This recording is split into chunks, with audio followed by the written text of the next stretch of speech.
রাজনৈতিক সংঘর্ষে ফের উত্তপ্ত অধীরের খাস তালুক। বেলডাঙ্গায় বোমা মেরে গুলি করে খুন করা হলো তৃণমূল কর্মীকে। নিহত তৃণমূল কর্মী আচর আলী শেখ। কংগ্রেসের বিরুদ্ধে অভিযোগ করেছে শাসক দল, যদিও দাবি খারিজ করেছে জেলা কংগ্রেস। ভোট মিটেছে, তবে সংঘর্ষ থামেনি, বরং বেলডাঙ্গা উত্তপ্ত হয়েছে আরও। অধীরের খাস তালুক বেলডাঙ্গার মধ্যম গ্রামে বহু গ্রাম ছাড়া সিপিএম কর্মী সমর্থক ভোটের আগে তৃণমূলে অংশগ্রহণ করে গ্রামে ফেরে। তাদের মধ্যে একজন আচর আলী শেখ। রবিবার সকালে গুলি করে খুন করা হয় আচর আলী শেখকে। এরা সব বাড়িতে এসে শুয়েছিল।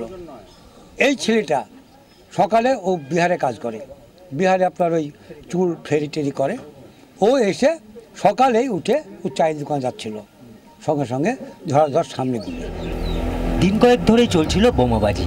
পুলিশকেও জানানো হয়েছিল, লাভের লাভ কিছুই হয়নি। আমি আজ একটা পর্যন্ত বড়বাবুকে ফোন করলাম যে স্যার, আমার পাড়া মনে করেন একটা পাড়া, তারা 10টা পাড়া থেকে কংগ্রেসের মস্তান সব আমার পাড়া ঘিরাও করে বসে আছে, যে কোনো মুহূর্তে কিন্তু অ্যাটাক হয়ে যেতে পারে। কিন্তু বড়বাবু বললে আমি দেখছি, পুলিশ দু গাড়ি ছিল, সে পুলিশ উঠিয়ে নিচ্ছে সকাল 5টার সময়। তারপরে সেই কংগ্রেস মস্তান ঢেকে একজনকে গুলি করে মেরে দিচ্ছে।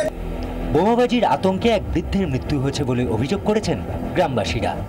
আতঙ্কে মারা গেল, হার্ট অ্যাটাক করে বোমের আওয়াজে। তৃণমূলের অভিযোগ, তাদের শক্তি বৃদ্ধিতে ভীত কংগ্রেস পরিকল্পিতভাবে হামলা চালাচ্ছে, যদিও কংগ্রেসের তরফ থেকে সব অভিযোগ অস্বীকার করা হয়েছে।